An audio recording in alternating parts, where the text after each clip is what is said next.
প্রিয় শিক্ষার্থীরা, কেমন আছো তোমরা? আশা করি করোনা মহামারীর মধ্যে সতর্কতা অবলম্বন করে তোমরা সুস্থ আছো।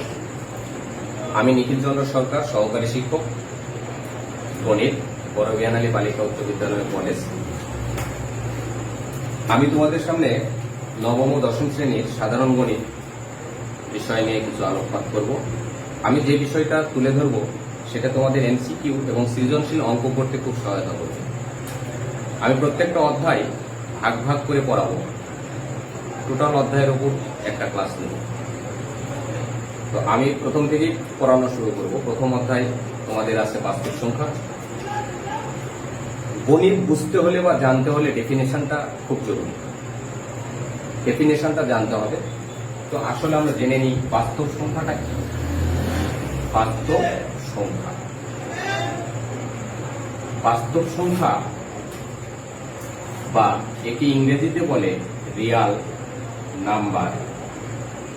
নাম্বার প্রকাশ করা হয় ক্যাপিটাল আর দ্বারা। বাস্তব সংখ্যা হলো যে সকল সংখ্যাকে আমরা সংখ্যারেখার মাধ্যমে প্রকাশ করতে পারি তাদেরকে আমরা বলবো বাস্তব সংখ্যা।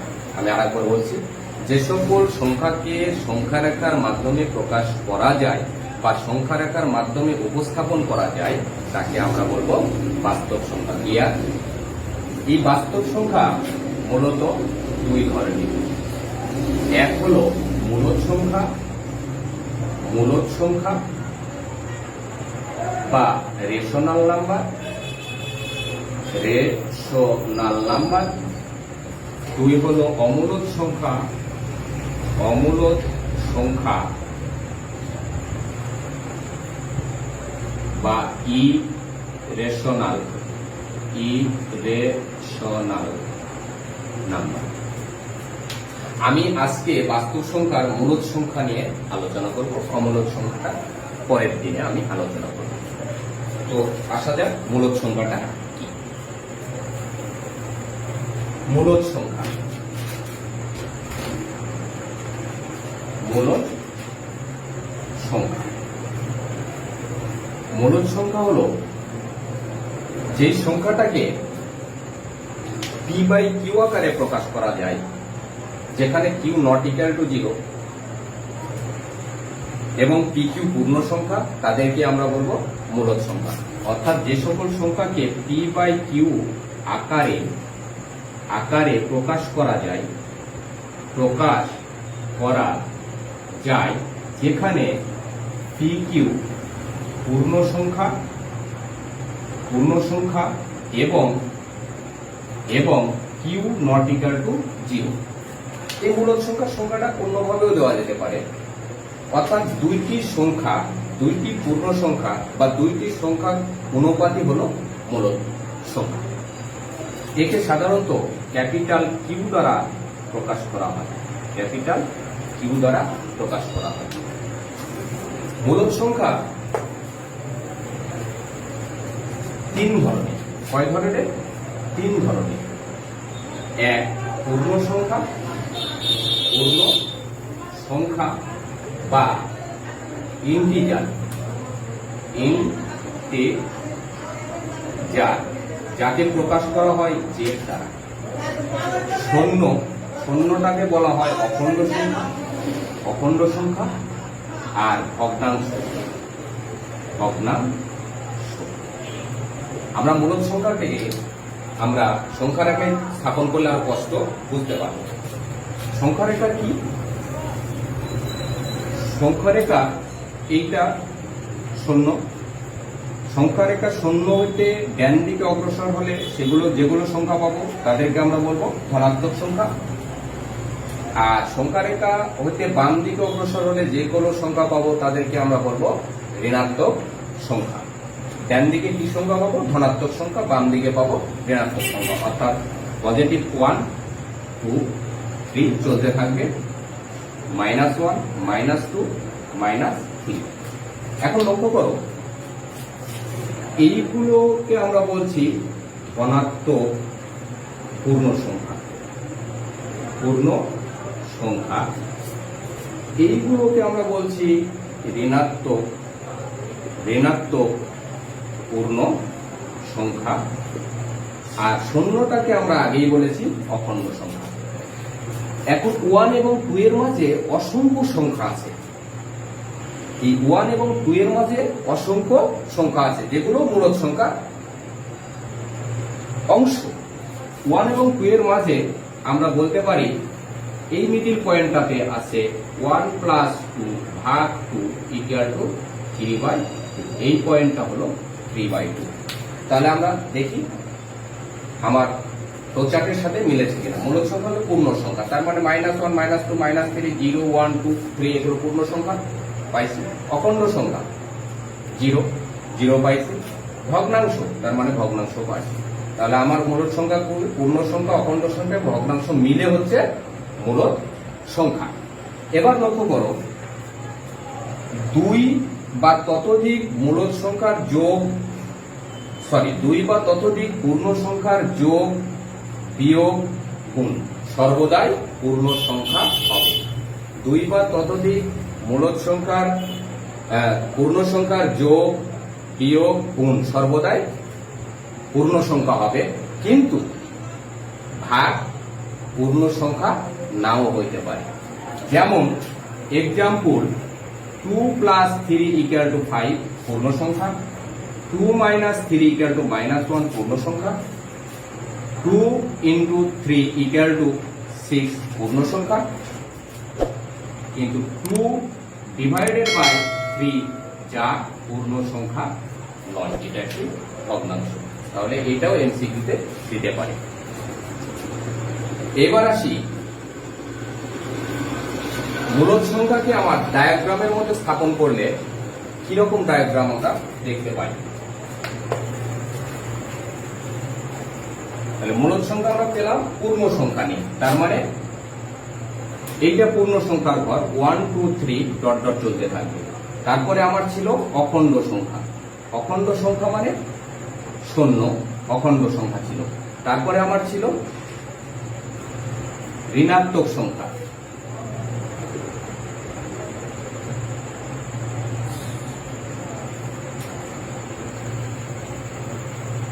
ঋণাত্মক সংখ্যা -1 -2 -3 ডট ডট ডট ডট চলতে থাকবে। তারপরে আমার ছিল কি ভগ্নাংশ, কি ছিল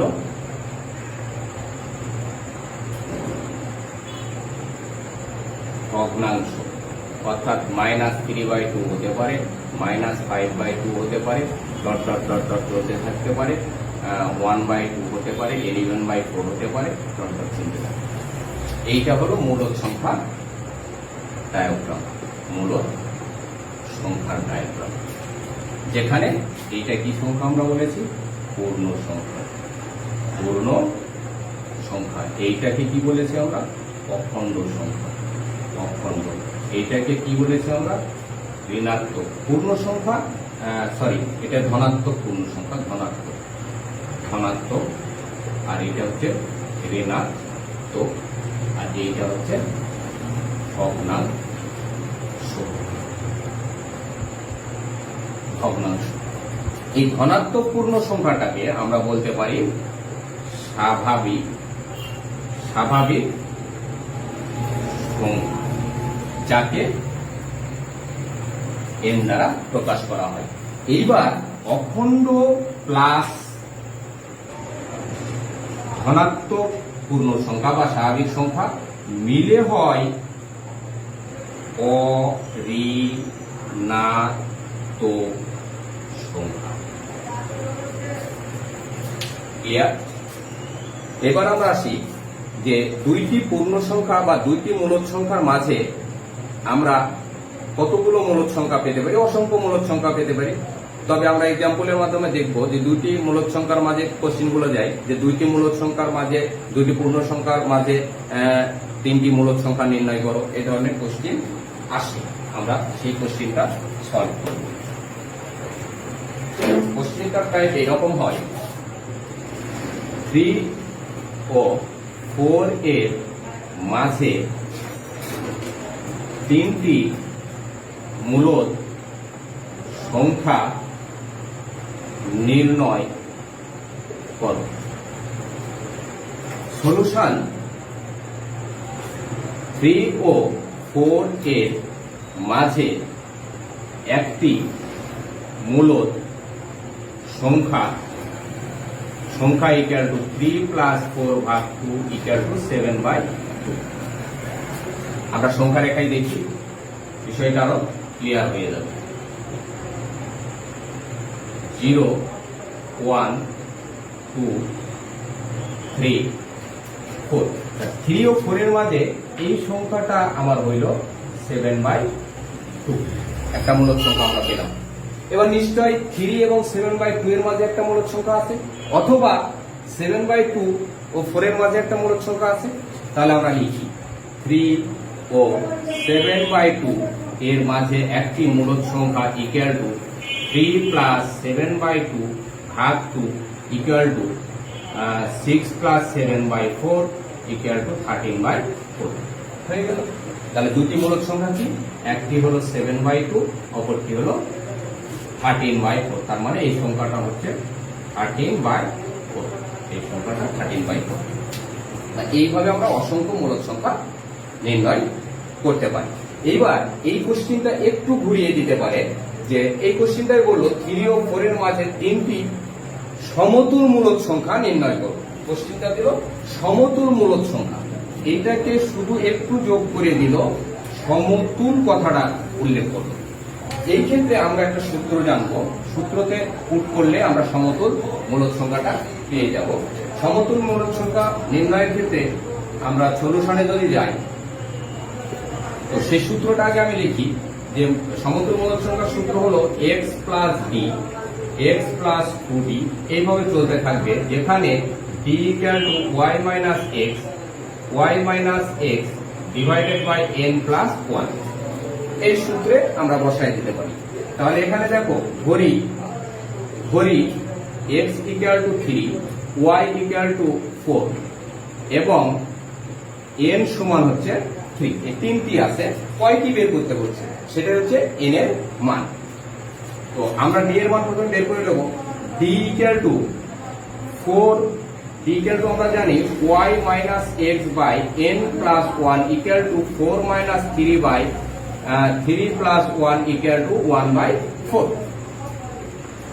তাহলে আমরা সংখ্যাগুলো তাহলে তিনটি লিখবো, তিনটি সমতুল মূলদ সংখ্যা হলো, একটা হলো x প্লাস d, অপরটি হলো x প্লাস 2d, অপরটি হলো x প্লাস 3d। বসাই, x এর মান কত 3, প্লাস d এর মান কত 1/4, x এর মান কত 3, প্লাস 2 ইন্টু d এর মান কত 1/4, x এর মান 3, প্লাস 3 ইন্টু d এর মান কত 1/4। তার মানে আমাকে ক্যালকুলেশন করলে পাচ্ছি 13/4, 3 4 12, 14/4, তারপরে পাচ্ছি 15/4।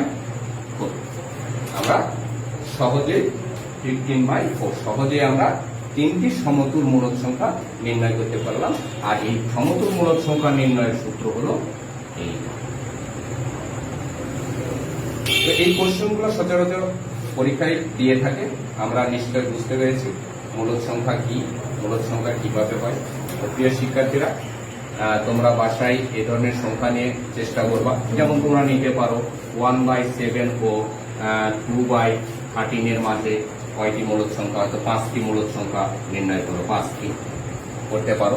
সেটা সমতুল হইতে পারে, এমনিতেও হইতে পারে, তাতে কোনো সমস্যা নেই। যদি সমতুল উল্লেখ করে তাহলে এই সূত্রের সাহায্যে করতে হবে।